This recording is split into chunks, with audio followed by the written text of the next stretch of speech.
Sam Rizvi, Syed Ali Murtaza Rizvi గారు, ఆయన ఒక సిన్సియర్ అధికారి. ఏ ప్రభుత్వంలో పనిచేసినా చక్కగా పనిచేసిన అధికారి. ఇంకా నాకు తెలిసి దాదాపు 10 ఏళ్ల సర్వీస్ ఉంది ఆయనకి. అడిషనల్ సెక్రటరీగా మొన్ననే అయినారు. అంతా బాగుంటే ఈ దౌర్జన్యాలు, దుర్మార్గులు ఇట్లాంటి వాళ్ళు లేకపోతే ప్రభుత్వాన్ని నడిపే వాళ్ళకి సోయి ఉంటే బహుశా క్యాబినెట్ సెక్రటరీ స్థాయిలో, అంటే భారతదేశంలోనే అత్యున్నత స్థాయి ఒక ఐఏఎస్ అధికారికి క్యాబినెట్ సెక్రటరీ, ఆ స్థాయికి పోయే అవకాశం ఉన్న అధికారి సయ్యద్ అలీ ముర్తుజా రిజ్వీ. అట్లాంటి రిజ్వీ గారు ఒక నిజాయితీపరుడైన అధికారిగా ఆయనకు పేరుంది. అట్లాంటి రిజ్వీ గారు కూడా ఈరోజు దాదాపు 10 ఏళ్ల సర్వీస్ ఉండగానే వాలంటరీ రిటైర్మెంట్ తీసుకునే స్థాయికి వచ్చింది.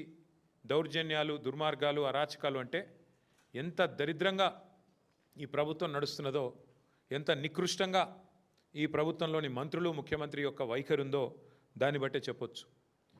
ముఖ్యమంత్రి గారి అల్లుడికి ఓ టెండర్ కావాలంట ఎక్సైజ్ డిపార్ట్మెంట్లో. మంత్రి గారి కొడుకేమో ఆయన కాకుండా ఇంకెవరికో ఇవ్వాలంట. సో ఇద్దరు పంచాయతీ అన్నమాట. ముఖ్యమంత్రి గారి అల్లుడు, మంత్రి గారి కొడుకు. 500 కోట్ల టెండర్ పంచాయతీ ఇది. ఈ టెండర్ పంచాయతీలో మధ్యలో నలిగిపోయిన రిజ్వీ గారు ఇవాళ 10 సంవత్సరాల తన సర్వీస్ను వదులుకొని నాకు వద్దు ఈ దౌర్భాగ్యపు ప్రభుత్వం, ఈ దౌర్భాగ్య పరిస్థితి అని చెప్పి రాజీనామా చేసి వారు వాలంటరీ రిటైర్మెంట్ పెట్టుకొని తప్పుకునే పరిస్థితి వచ్చింది.